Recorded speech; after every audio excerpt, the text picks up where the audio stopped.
In today's video, I'm going to teach you how to add a table of contents in LibreOffice Writer. First, launch LibreOffice Writer and open the document you're working on. Before inserting a table of contents, it's important to prepare your document so the table can build itself automatically. LibreOffice relies on heading styles to know what to include, so we'll make sure your chapters and sections use proper styles instead of manual formatting.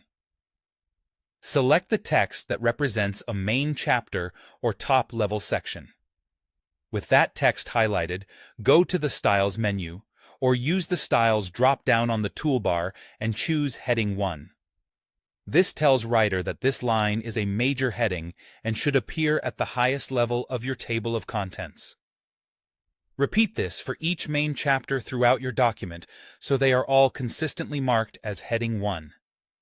For subchapters or sections beneath those main chapters, select the relevant text and apply Heading 2.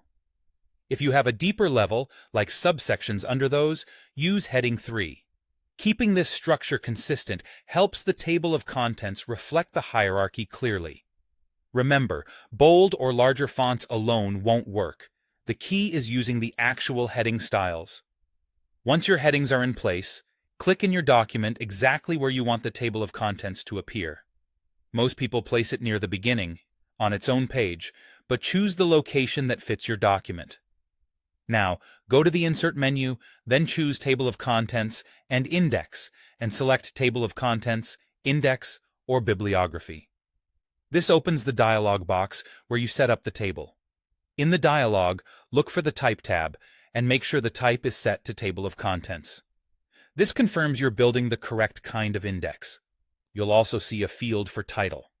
You can keep the default, which is Table of Contents, or customize it to something like Contents or Overview if that suits your style. These settings control the label that appears above the generated list. When you're ready, click OK. LibreOffice Writer will scan your document, find all the text marked as Heading 1, Heading 2, and Heading 3, and generate a neatly formatted table with page numbers. If a heading doesn't appear, it usually means it wasn't assigned the correct style, so double-check that. And that's it. By structuring your document with heading styles and inserting the table from the Insert menu, you get a clean, automatic table of contents that reflects your document's hierarchy and keeps everything easy to navigate.